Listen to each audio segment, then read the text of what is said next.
Good day everyone. Pakita lang natin yung ginawa natin sa unit ni Sir from Davao City. So Glock 19 Gen 5 ito. Gen 5 kasi ambidextrous yung slide slot niya. And then wala yung finger groove dito sa grip. And more on round dito sa may harap.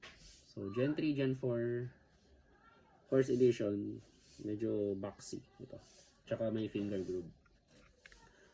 So, ito, Glock 19 Gen 5, nabili na kasi ni client from Davao City yung unit, kaya pinadala niya lang sa amin tong unit niya for upgrade.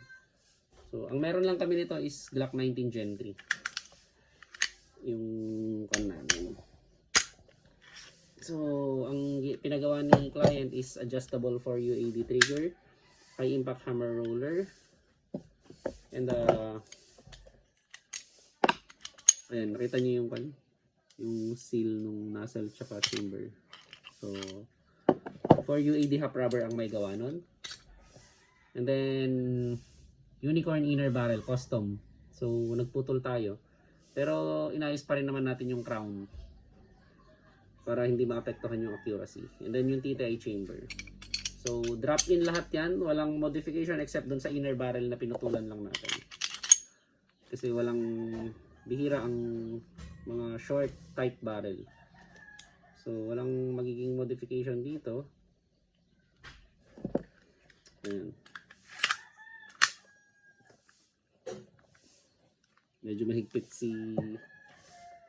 kailangan yung iganon. So dito hawakan sa may guide rod tsaka dito sa may outer barrel. Pag tumaas na yung dalawang yan, so okay na. So yung chamber natin is hindi niya, kahit gumagalaw tong outer barrel natin, paharap tsaka palikod, yung chamber naman natin is hindi niya hinahayaan na gumalaw yung inner barrel, pataas pababa, and left and right. So, yun ang ginagawa niya. So, ayun. Thank you very much. Sir, from Davao City.